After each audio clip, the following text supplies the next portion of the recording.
저희가 갈라디아서 이제 5번째 시간이죠. 이제 오늘부터서는 조금 더 좀 중요해지고, 그러니까 갈라디아서 본론으로 들어가는 셈이에요. 근데 원래 처음에는 이거 한 두세 시간, 한 서너 시간만 하고 그냥 넘어가고 그 다음 과정으로 지나가야겠다 했는데 생각보다 시간이 좀 길어지네요. 아마 앞으로도 한 서너 시간 더 갈 것 같아요. 자, 이제 그 앞 시간에 제가 설명한 것처럼 이 갈라디아서 2장 15절에서 21절은요.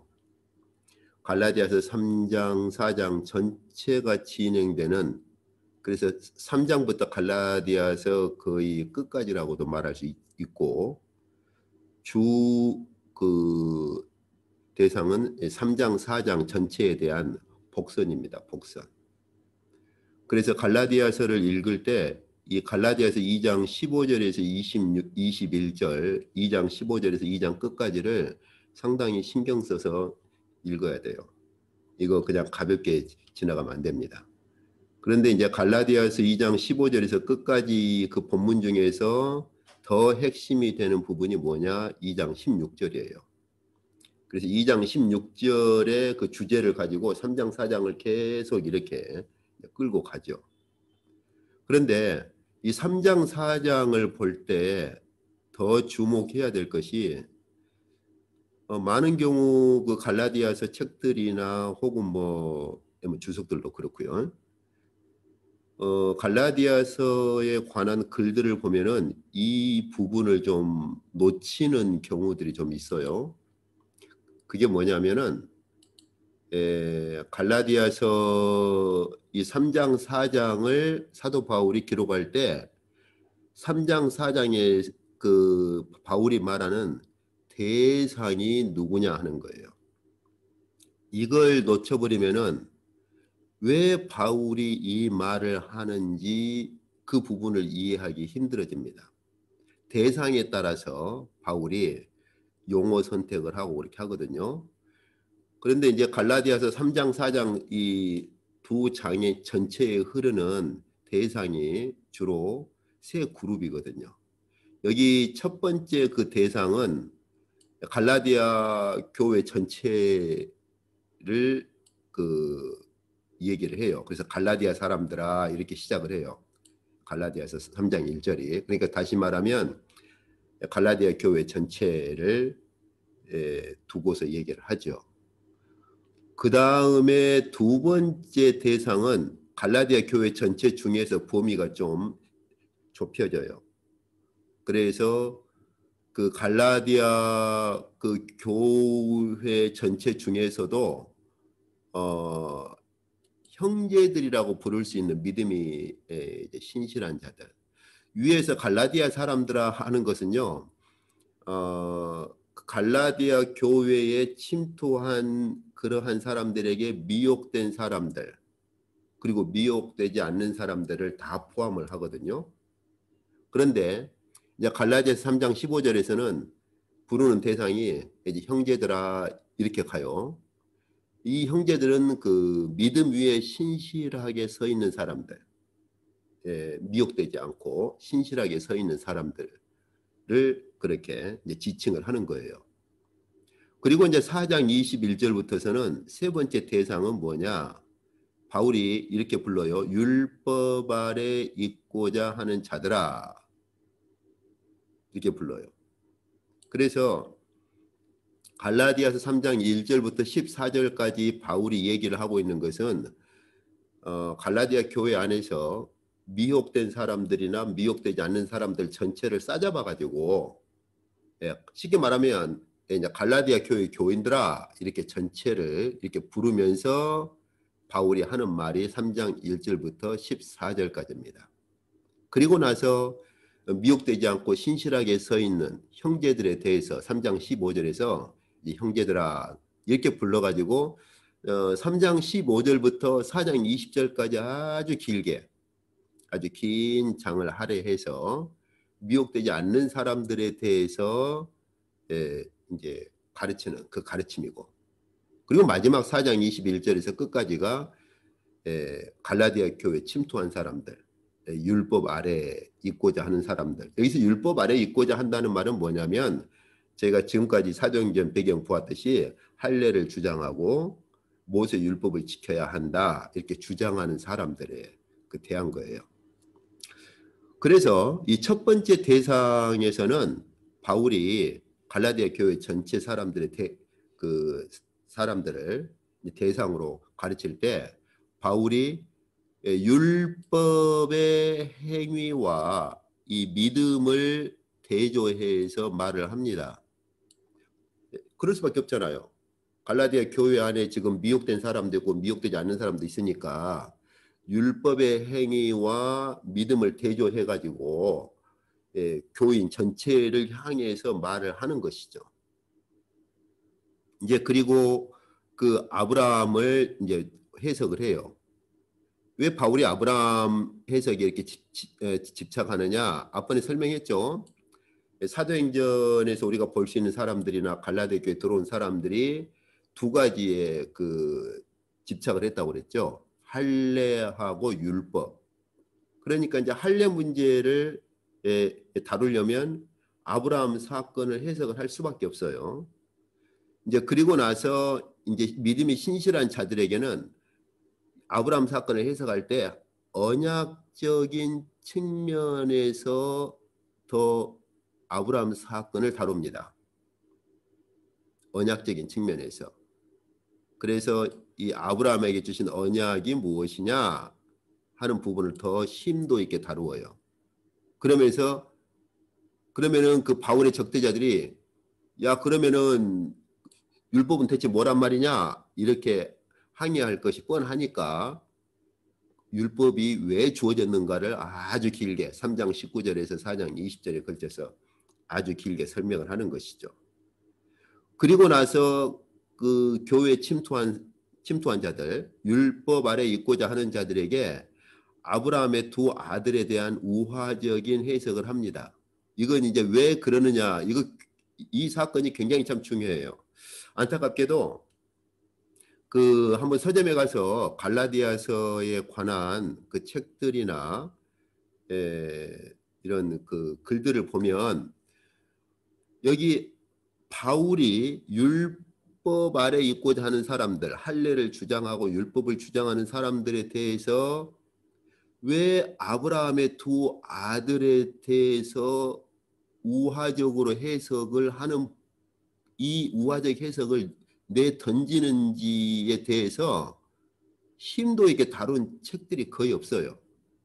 그리고 왜 바울이 여기서 우화적 해석을 하는지조차도 그냥 가볍게 이 부분은 바울의 우화적 해석이다라고 그냥 그 정도로 하고 심도 있게 들어가지를 못하는 경우가 참 많은데 이제 오늘 저희가 조금 이따 볼 거예요. 이 부분이요 엄청 중요합니다. 이 바울이 왜 여기서 우화적으로 해석을 하는지 이 부분을 잘 이해를 못하면 바울이 갈라디아서 전체에서 말하고자 하는 일종의 결론과도 같은 것을 제대로 이해를 못하게 돼요. 그리고 율법에 대한 이해가 굉장히 편협하게 되고 객관성을 잃어버립니다. 이제 조금 이따 이 부분 같이 봅시다. 아주 중요합니다. 그리고 어쩌면 한국 교회가 지금까지 이해해 왔던 율법에 대한 이해를 전반적으로 수정해야 할 수도 있어요. 일단 봅시다. 자, 그러면 이제 이 복선을 조금 더 좀 다루어 봅시다. 여기 2장 15절에서 2장 마지막까지 바울이 이제 앞으로 3장 4장 전체를 전개할 그 복선을 이렇게 내던지는데 그 가운데서 16절이 핵심이라 그랬죠. 여기 16절에서 이 16절이 가지고 있는 구조를 일종의 이제 샌드위치 구조라고 그렇게 얘기를 할 수 있어요. 여기 보면은 의로 시작을 하죠. 의에 대한 개념으로 시작을 하죠. 여기. 그 다음에 율법의 행위. 그리고 믿음. 그리고 나서 다시 여기서 율법의 행위, 그리고 믿음, 그리고 의. 다시 말해서 의라는 마치 그 샌드위치처럼 의라고 하는 주제를 가지고 그 아래에다가 두 번을 그 반복하는 게 뭐예요? 예, 율법의 행위와 믿음, 다시 또 한 번 율법의 행위와 믿음의 구조를 다시 배치를 하고 있는 거예요. 마치 그 이제 샌드위치 빵의 그 위하고 아래 사이에다가 이렇게 이제 내용물을 집어 넣듯이 의라고 하는 매우 중요한 도대체 의롭다라고 인정받는 것이 무엇이냐, 의가 무엇이냐라고 하는 이 주제에다가 그 사이에 율법의 행위와 믿음 한 단계, 한 번 더 율법의 행위와 믿음 한 단계를 넣어가지고 문장을 구성을 하고 있는 거예요.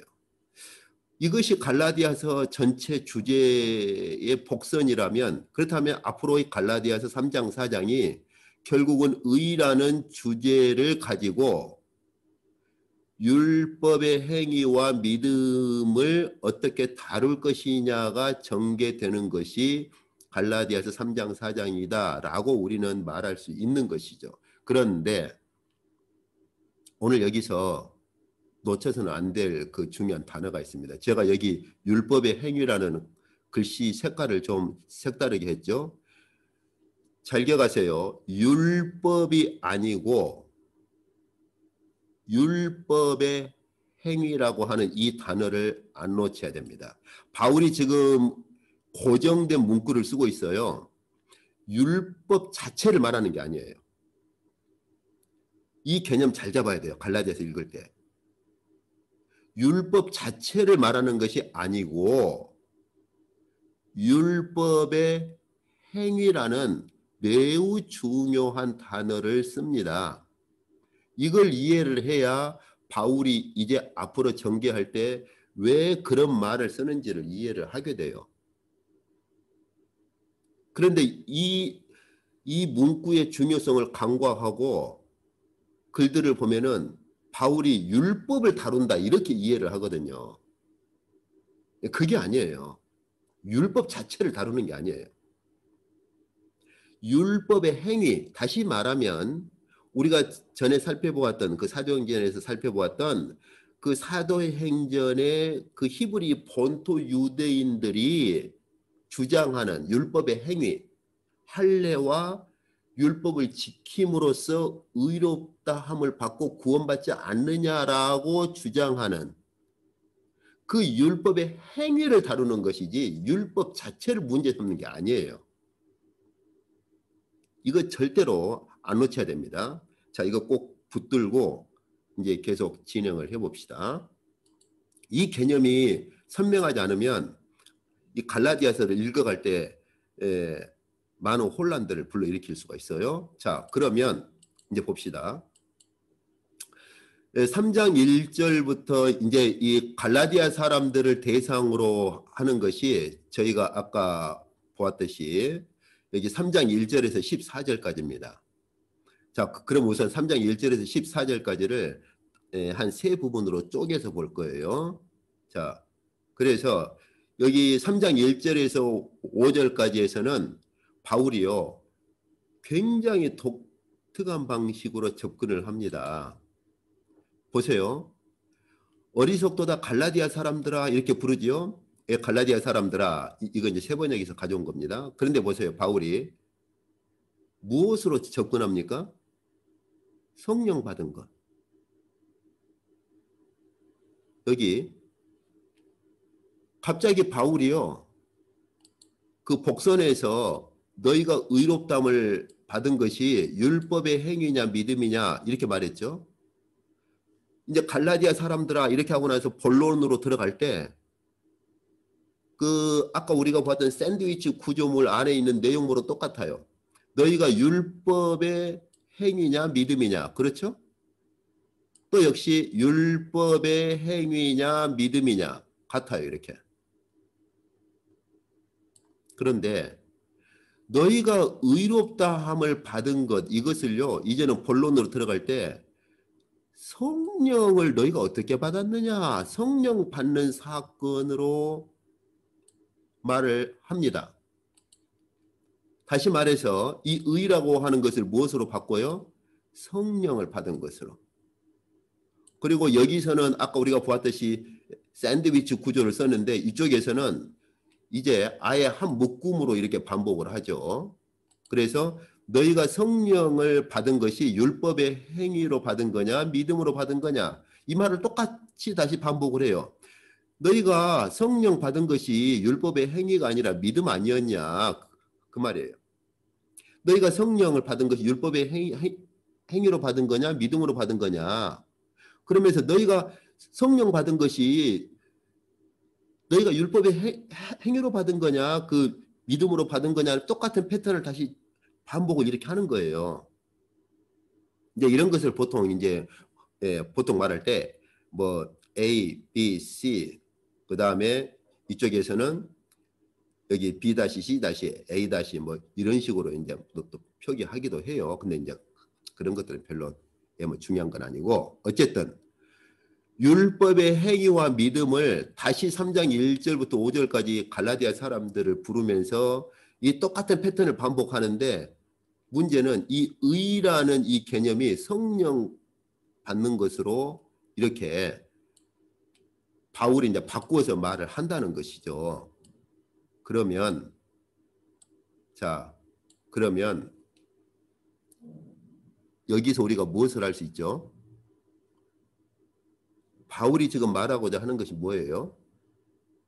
우리가 하나님 앞에서 의롭다라고 그렇게 인정받은 것. 다시 말하면 하나님 앞에 의로운 자로 인정받은 것, 그 인정받은 것이 어떻게 나타나느냐? 어떻게 내가 하나님 앞에 이제는 의로운 자로 그렇게 불리워지고 하나님 앞에 의로운 자로 인정을 받았다라고 하는 걸 어떻게 할 수 있느냐?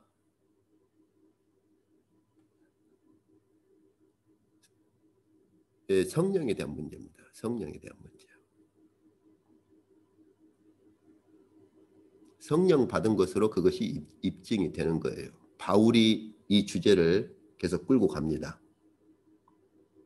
말로만 하나님 믿습니까? 예, 손 들어 보십시오.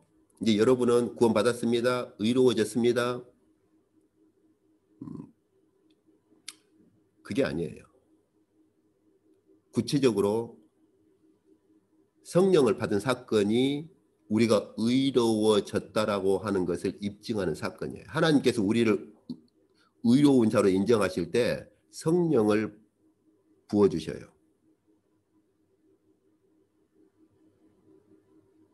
이거 굉장히 중요한 겁니다. 그러면 우리가 성령을 받았다는 걸 어떻게 하느냐? 그 문제를 5장, 6장에서 구체적으로 다루는 거예요. 그 문제를.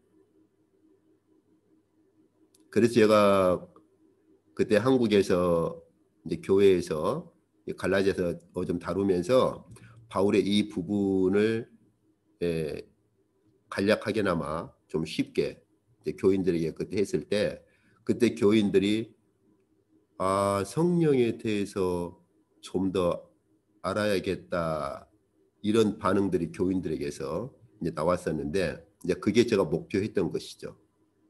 이제 고맙게도 이제 그런 반응들이 그때 교인들 입에서 또 교인들이 그러면 성령에 대해서 좀 더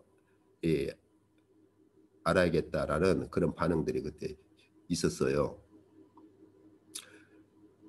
이거 굉장히 중요합니다. 이제 자 이제 봅시다 더. 그러니까 갈라디아서를 많은 경우에 율법이냐 믿음이냐 이 싸움 정도로만 그렇게 갈라디아서를 이해를 하는 건요. 정말 피상적으로만 아는 거예요. 물론 동기나 배경은 갈라디아 교회 안에 율법의 행위를 주장하는 자들이 들어와서 문제가 생긴 건 사실입니다. 그런데요. 바울은 단순히 갈라디아서를 쓸 때 율법의 행위를 주장하는 사람들 그 사람들 믿지 말고 따르지 마. 그거 문제 하나 해결하려고 갈라디아서 쓴 게 아니에요.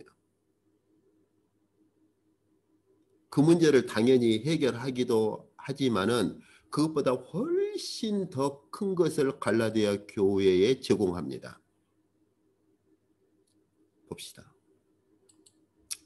자, 이제 그리고 나서 3장 6절부터 9절까지에서는 바울은 먼저 3장 1절부터 5절까지에서 성령에 대한 문제를 다루면서 이제 아까 그 성령에 대한 문제나 의에 대한 문제를 다룰 때 율법의 행위와 믿음 문제를 이 문제를 지금 같이 지금 다루고 있다고 했잖아요. 그러면 이제 구체적으로 믿음이 무엇이고 율법의 행위가 무엇인지 하나씩 하나씩 구체적으로 이제 다루어야겠죠. 그것이 시작되는 게 3장 6절부터 9절입니다. 그래서 바울은 여기 믿음을 말할 때 그냥 일반적인 믿음을 그렇게 말하지 않습니다. 아브라함으로부터 시작을 해요. 왜요? 제가 지금까지 반복해서 설명한 것처럼 이 사도행전의 그 배경에서 볼 수 있는 그러한 자들, 본토 히브리 계열 사람들, 또 갈라디아 교회에 들어온 사람들이 할례와 율법을 주장했기 때문에 바울은 먼저 믿음에 대한 문제를 다룰 때 아브라함으로부터 시작을 합니다. 그래서 여기 3장 6절부터 9절까지 쭉 보면 아브라함에 대한 사건을 다루고 있어요.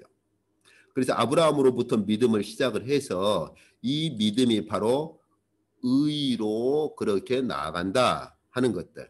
다시 말하면 아까 우리가 보았던 이 구조, 이제 샌드위치 구조를 다시 이제 구체적으로 다루는데 율법의 행위와 믿음 중에 아브라함은 먼저 믿음 문제를 먼저 다루고 그 다음에 율법의 행위 문제를 이제 다루는 거예요. 이렇게.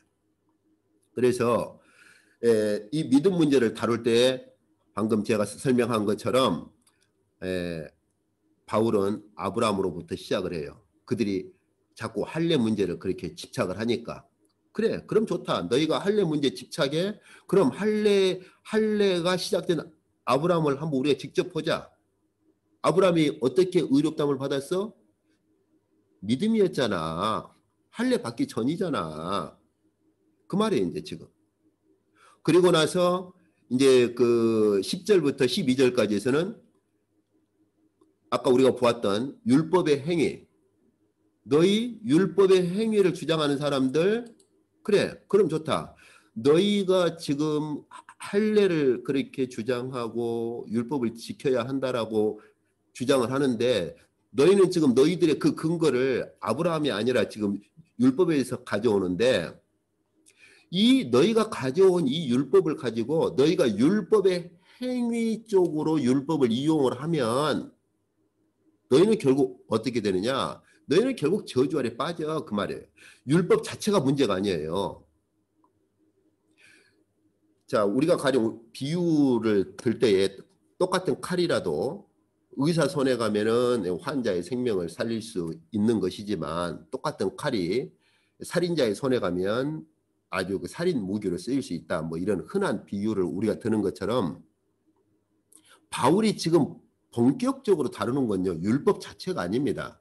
여기서 율법을 다루는 것까지도 율법의 행위를 주장하는 사람들이 어떻게 율법을 사용하고 어떻게 율법을 이용하느냐 그 측면에서 지금 얘기를 하는 거예요.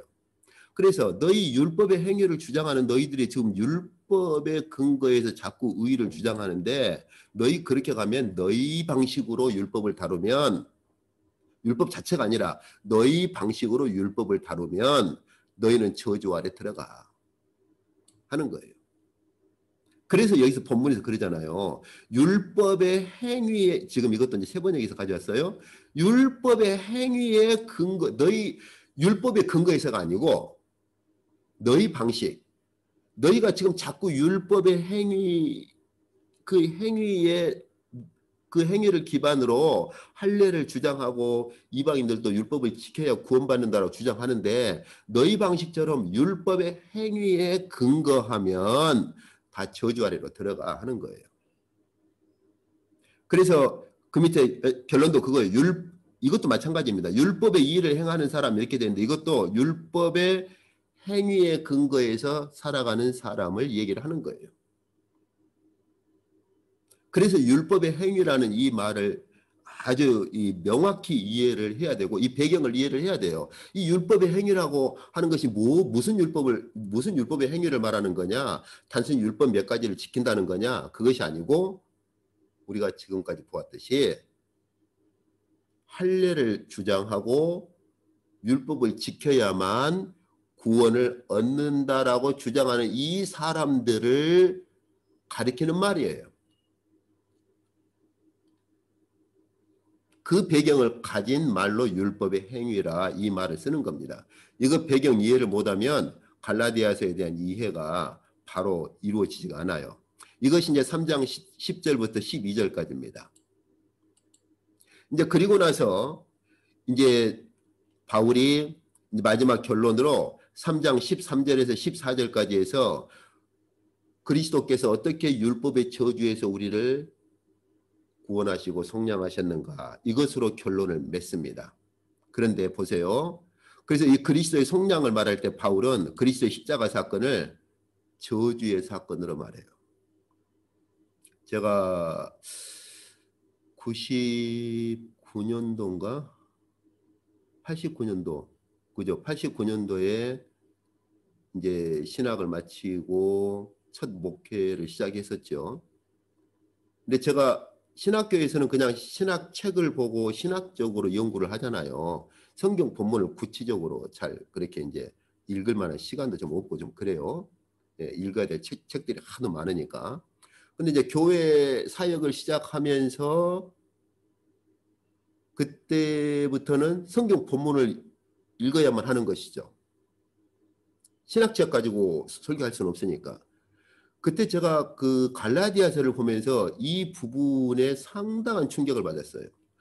바울은 그리스도 사건을 우리를 위해서 저주를 받은 사건을 십자가 사건을 뭘로 말하느냐? 저주를 받은 사건으로 말해요. 저주를 받았다. 그리스도 십자가 사건은 하나님께 저주받은 사건이에요. 제가 상당히 그때에 좀 충격을 받았죠. 그런데 그리스도께서 십자가에서 하나님께 저주를 받은 것은 그리스도 자신의 죄 때문이 아니라 이 부분이죠. 이 부분 굉장히 중요하죠. 우리를 위해서 혹은 우리를 대신해서. 여기 위해서라는 이 그리스어 전치사가 대신해서라는 말로도 바꿀 수 있어요. 같은 개념입니다. 그래서 앞으로 한글 성경 보실 때 위하여 그 말은 대신하여라는 말로도 바꿔도 돼요. 그래서 그리스도께서 우리를 대신해서 저주를 받은 사건이 십자가 사건이다. 이렇게 말하는 거예요. 그리스도 십자가 사건을 우리를 대신해서 저주를 짊어진 사건으로 말하는 거예요. 예, 그렇게 함으로써 우리를 어디로 이끌고 갔느냐?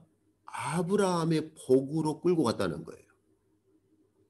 그것은 이 십자가에서 우리를 대신해서 저주를 받은 그 사건은 아브라함에게 내리신 그 복을 우리 이방인들에게 이렇게 미치도록 하려고 한 사건이다. 이렇게 말하는 거예요. 계속 바울은 아브라함을 안 떠납니다. 그리스도 속량 사건까지도 아브라함 쪽으로 이렇게 아브라함의 근거를 두고 있는 거예요. 이렇게. 그러니까 생각해 보세요. 이 바울의 적대자들, 꼭 바울의 적대자들로 한정되는 건 아니고 율법의 행위에 속한 자들로서는 할 말이 없는 거예요. 아브라함을 그렇게 새롭게 해석을 해버리니까. 자기들은 아브라함의 할례를 받았잖아. 그러니까 우리는 아브라함 조상이고 이방인들도 아브라함 조상으로 오려면 할례를 받아야지. 이렇게 아브라함을 해석을 했던 거거든요. 근데 바울은 아니잖아. 아브라함이 의롭게 받은 것은 하나님께 의롭다고 여겨진 것은 할례 전이잖아. 이렇게 나가는 거예요. 아브라함을 이렇게 해석하는 거예요. 그리고 예수 그리스도께서 율법의 저주에서 우리를 속량한 것은 아브라함에게 주신 그 복으로 이방인들이 참여하도록 하려고 한 거야. 근데 아브라함의 복이 뭐예요? 믿음으로 말미암아서 그다음 보세요. 성령을 받도록 하려는 거야. 성령에 대한 사건으로까지 끌고 올라가 버리는 거예요. 우리는 교회에서 그냥 믿습니까? 아멘 하십시오. 예, 됐습니다. 구원 받았습니다. 그러잖아요. 근데 바울은 거기서 끝나지 않아요. 믿음으로 말미암아 약속하신 성령을 받게 하려는 것이잖아. 이렇게 성령에 대한 문제로 나가요. 그러면 아까 저희가 보았었죠. 갈라디아 사람들아. 그래서 갈라디아 사람들을 대상으로 하는 것이 이렇게 3장 14절까지 길게 가는데 처음에 시작할 때 아까 바울이 3장 1절부터 시작을 할 때 갈라디아 사람들아 이렇게 불러가지고 시작을 할 때 무엇으로 시작했어요? 너희가 어떻게 성령 받았어?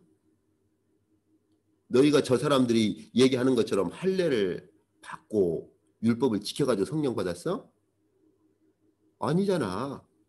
믿음으로 받았잖아. 믿음으로. 바울은 여기서 보세요. 이 믿음을 무엇으로까지 끌고 가는지 잘 보세요. 그냥 믿었잖아. 그게 아니에요. 너희가 성령을 어떻게 받았어? 성령 받은 사건으로 끌고 가는 거예요.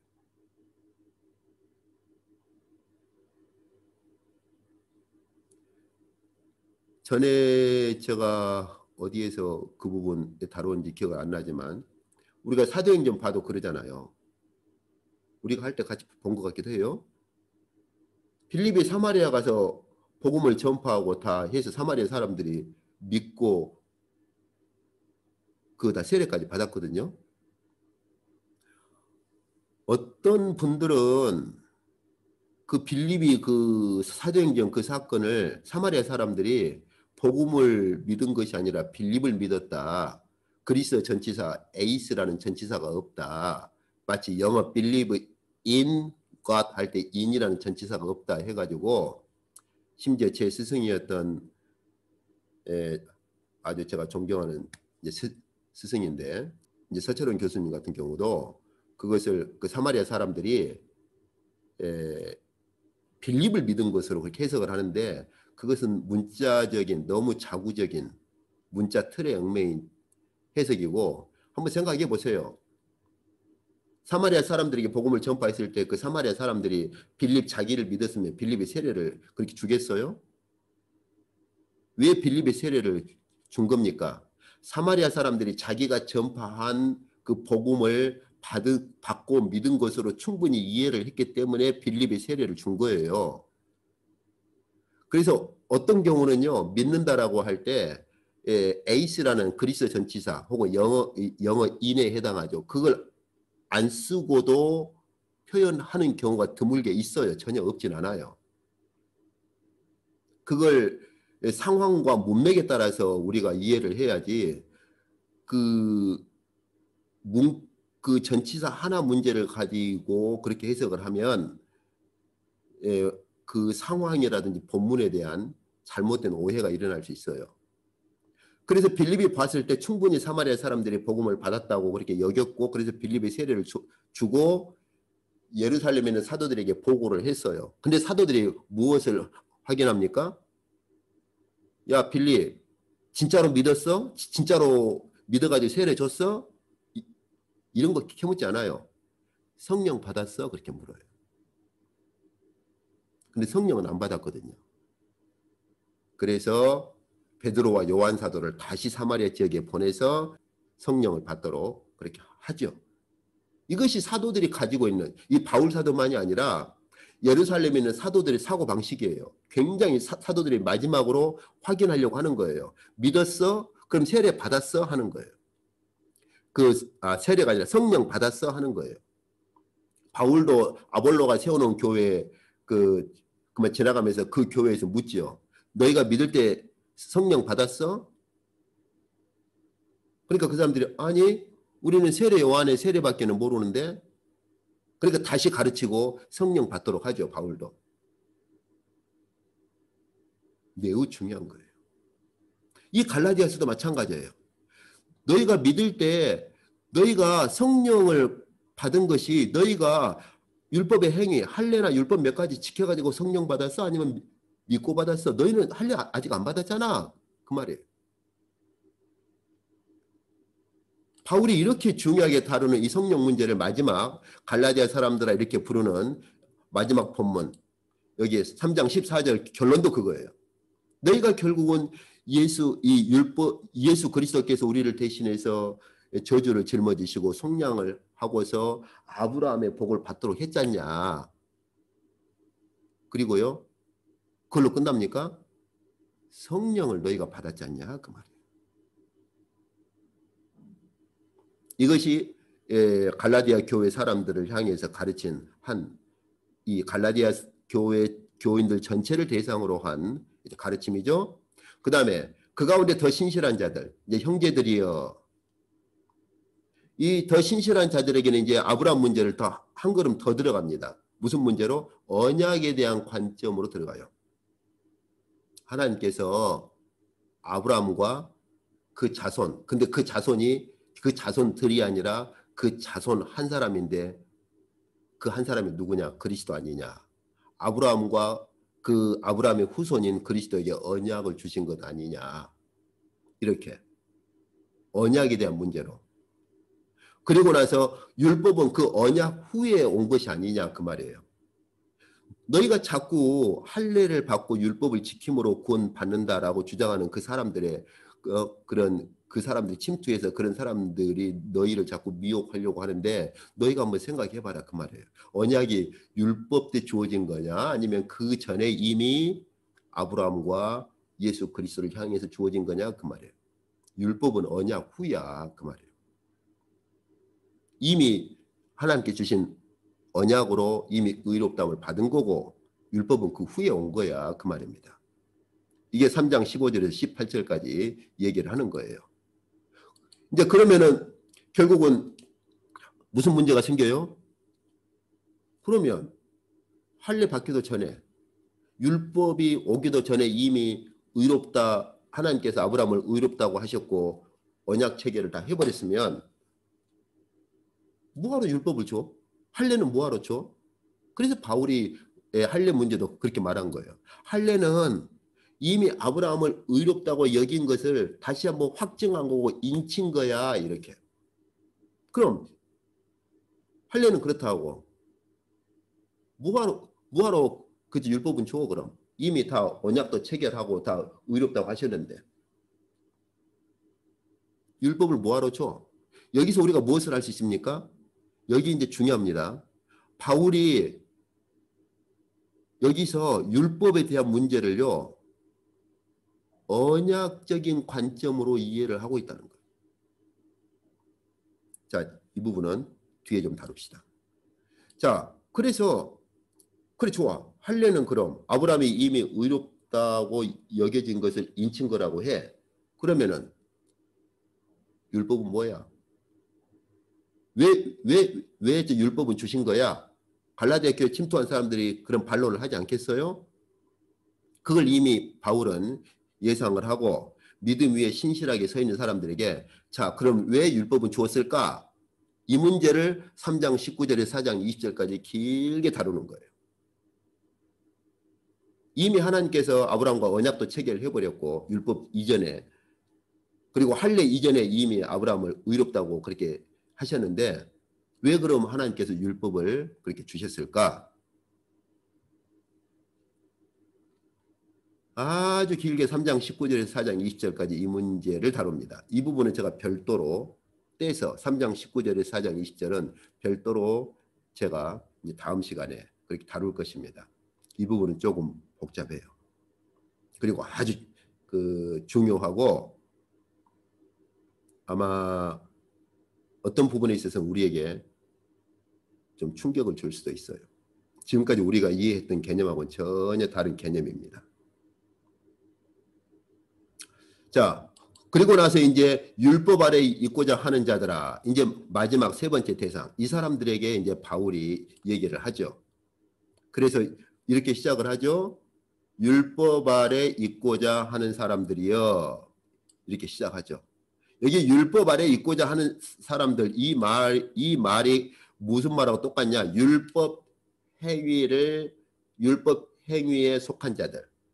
그래서 율법 행위라는 말과 율법 아래에 있다라는 말은 서로 같은 말입니다. 다시 말해서 할례를 주장하고 율법을 지켜야만 구원을 받는다라고 하는, 이걸 주장하는 사람들을 율법 행위에 속한 자들 혹은 율법 아래에 있는 사람들, 갈라디아서에서 이렇게 바울이 두 가지로 표현을 해요.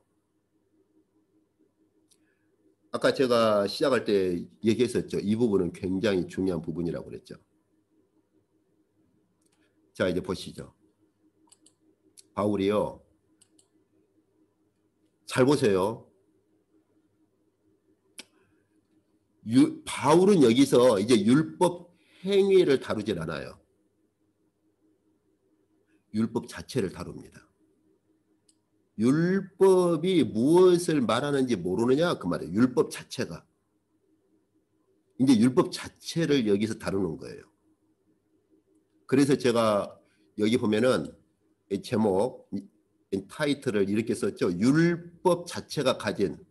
율법이 가진 두 가지 특성. 율법이 가진 두 가지 특성을 우화적으로 해석을 하는 본문이 이 본문입니다. 왜냐하면 율법이 가지고 있는 두 가지 특성은 어떻게 물리적으로 설명하기가 힘들어요. 그렇기 때문에 이런 경우는 대부분 우화적 해석 방식을 씁니다. 비유적으로. 이제 비유하고 우화는 좀 다르다 할지라도, 그러나 어쨌든 간에 좀 이렇게 의미를 드러낼 때는 이런 비유는 아니지만 비유처럼, 우리 그 이솝 우화라고 그러죠. 이솝 우화. 어떤 뜻입니까?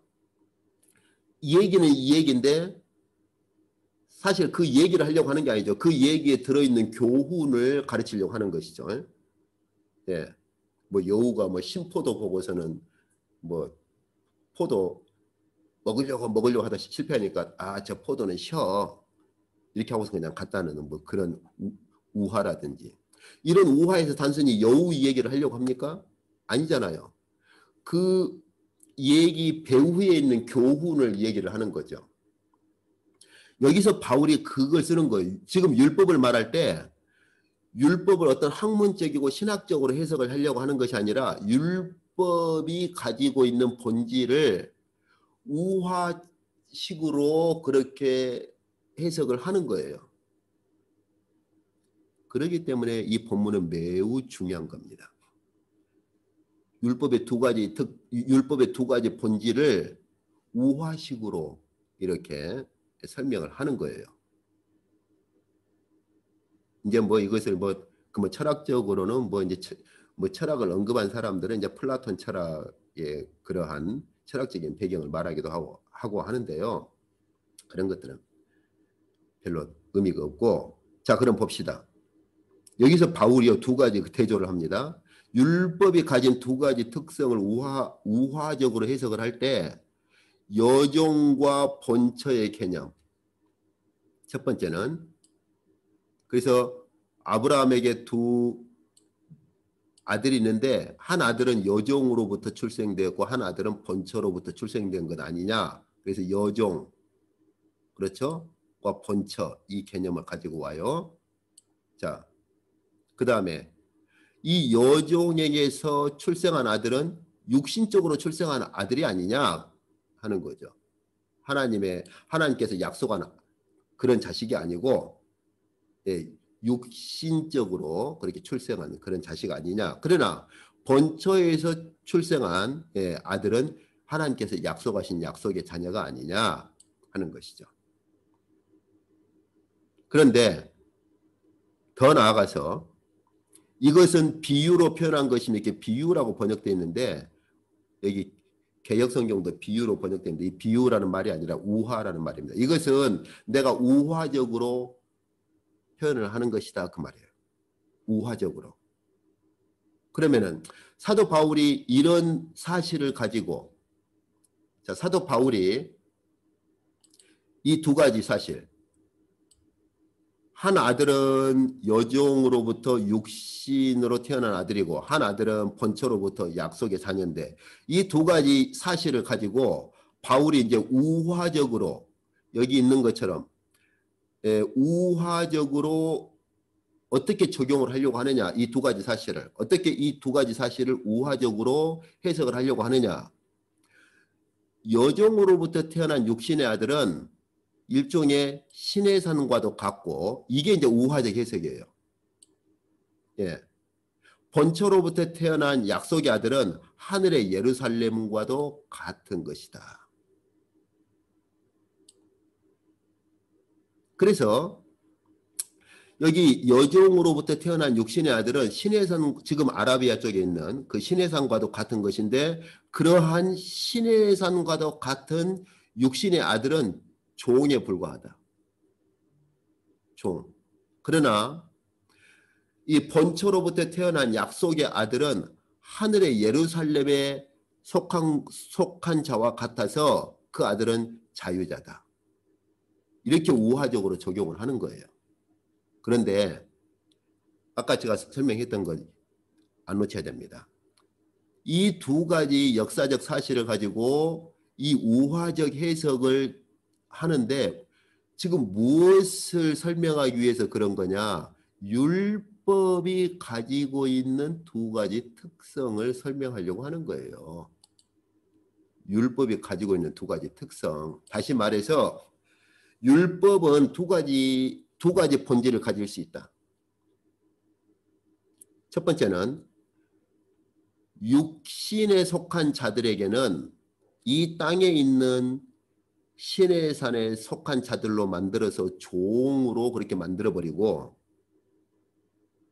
또 다른 측면으로는 하나님의 약속을 나타내는 것이어서 그러한 자들은 하늘의 예루살렘에 속하도록 만들고 하늘의 예루살렘에 속한 자들은 자유자다. 종이 아니다. 자, 보세요. 율법이 있잖아요. 율법의 행위에 속한 자들 그리고 율법 아래에 있는 이러한 자들은요. 율법의 종입니다. 이제 바울이 그걸 계속 말해요. 이제 다음 시간에 그 율법이 무엇이냐 이 문제를 다루고 그 다음 시간에 이 부분을 이제 5장 6장 들어가면 바울이 이 부분을 더 깊이 다루어요. 그래서 이제 여기까지가 4장 끝이고 5장 6장 가면 이 우화적 해석을 더 심도 있게 다루는 거예요. 그래서 아까 제가 했던 말이 그거예요. 여기서 바울이 다루고 있는 우화적 해석의 본질을 이해를 못하면 5장 6장에 가서 제대로 바울이 말하고자 하는 본질을 이해를 못합니다. 그 5장 6장에서 바울이 심도 있게 다루는 게 뭐냐? 성령에 대한 문제입니다. 자, 보세요. 율법의 행위에 속한 자들 혹은 율법 아래에 있는 자들은요. 율법 자체가 악한 것이 아니라 그 율법을 자기의 율법 행위로 이용을 하고 율법 아래에서 의로워지려고 하는 그러한 자들은요. 오히려 율법의 종으로 전락해 버립니다. 그래서 저주를 받아요. 그런데요. 5장 6장 가보시면 율법의 행위 몇 가지를 지키고 할례나 율법을 지켜서 의롭다함을 받으려고 하고 율법 아래에 속해서 율법으로 의롭다함을 받는 그런 것이 아니고 성령 안에서 종으로부터 자유를 얻은 자들 성령 안에서 이제 그리스도의 그 십자가의 구속으로 말미암아 율법의 저주에서 해방돼 가지고 성령 안에서 자유를 얻은 자들 이러한 자들에게 율법은요 약속의 자녀와 같은 역할을 합니다. 그리고 이러한 자들이 지키는 율법은요 하늘의 예루살렘에 속하도록 만들어요. 그래서 바울이 이러한 자들에 대해서는 너희가 율법을 이루어라 그러는 거예요. 율법을 이루어라. 한번 제가 생각해 보죠. 율법 자체만을 말할 때 그러니까 율법 행위에 속한 자들이나 율법 아래에 있는 자들과 충돌이 없이 그냥 그 사람들과 상관없이 율법 자체만을 말을 할 때는요. 율법 바울이 그저 로마서에서 그렇게 말하죠. 율법 자체가 죄냐? 아니다. 율법은 하나님의 의가 나타난 것이고 율법은 하나님의 의다라고 말해요. 사도 요한도 요한일서에서 그렇게 말합니다. 율법은요. 하나님의 의가 드러난 거예요. 야고보 사도도 야고보서에서 그렇게 말해요. 너희가 성령의 열매, 그럼 우리는 꼭 갈라디아서만 생각하는데 그렇지 않아요. 야고보 사도가 성령의 열매를 말하면서 성령이란 열매를 맺는 것을 가지고 마지막 결론에 어떻게 말하느냐. 그 성령의 열매가 의의 열매다. 근데 그 의를 야고보 사도는 야고보서 1장에서 율법으로 말을 해요. 그럼 한번 제가 생각해 볼까요? 저희가 할례나 율법 몇 가지를 지켜서 의로워지려고 하는 것이 아니고 율법의 저주에서 그리스도의 십자가 사건으로 해방되어서 자유자가 되어서 이제 우리가 자유로운 사람들이 성령을 따라서 하나님의 의로우신 율법을 이루어 나간다면 하나님의 의로우신 율법을 우리가 이루어 나간다면 어떤 결과가 우리에게 오겠어요? 하나님께 의롭다함을 얻는 것이죠. 율법을 지켜서 의롭다함을 얻는 것이 아니고 우리 안에 계신 성령을 따라서 하나님의 의가 되는 율법을 이루어가는 거예요. 이것이 하나님 앞에 의롭다함을 받은 자들에게 나타나는 열매가 되는 거예요.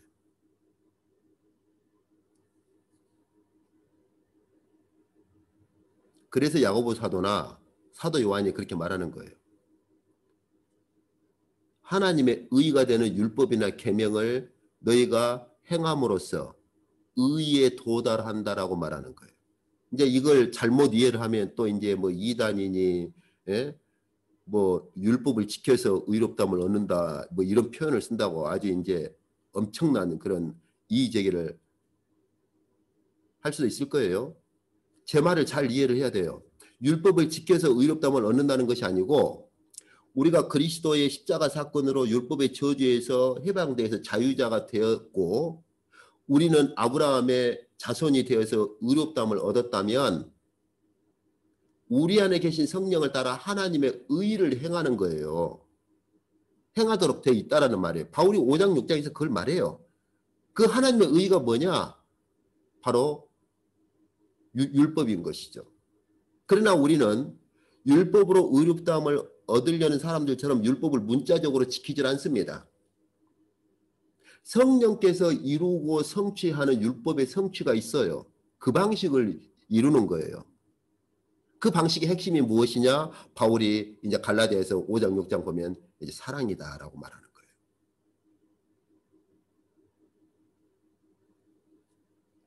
바울이 드디어 여기서 율법 자체를 다룹니다. 율법 자체를.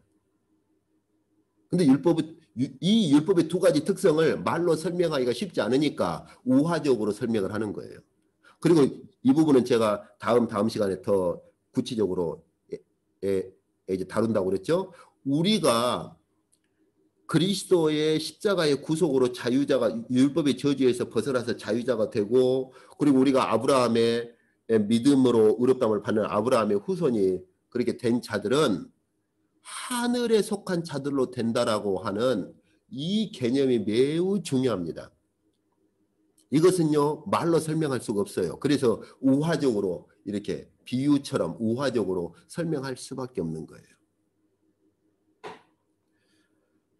그래서 앞으로 이제 제가 말씀드린 것처럼 다음 시간에는 하나님께서 왜 율법을 주었느냐 하는 문제를 이제 다룰 거예요. 그게 짧으면 다음 1시간으로 끝날 수도 있겠고 어쩌면 그 다음 시간까지 갈 수도 있어요. 좀 복잡한 것들이 좀 얽혀 있습니다. 그러고 나면 그 다음에 이 부분을 이제 제가 좀 더 깊이 바울이 이 율법 자체를 우화적으로 해석하는 두 가지 측면을 제가 조금 더 구체적으로 이제 다룰 겁니다. 왜 그러냐면 이거 이해가 안 되면 5장, 6장이 이해가 안 돼요. 이걸 이해를 해야만 5장, 6장을 이해하도록 돼 있어요. 이것이 바울이 갈라디아서를 쓰고 있는 구조고 흐름이에요. 근데 안타깝게도 한번 서점 가서 갈라디아서 책들 보세요. 이 부분에 대해서 정말 심도 있게 다루는 그런 갈라디아서 책들 거의 보기가 힘들어요. 이 부분이 이렇게 중요한데도 5장, 6장을 연결해주는 다리이고 5장, 6장을 이해할 수 있는 키거든요. 이게. 앞으로 5장, 6장 들어가 보면 압니다. 그런데도 이 중요한 부분인데도 이 부분을 거의 주의를 기울이지 않고 이 부분에 대해서는 설명을 하지를 않고 있어요. 이제 다음 시간에 이제 하나님께서 왜 율법을 주셨는가 그걸 한번 살펴보도록 그렇게 하겠습니다.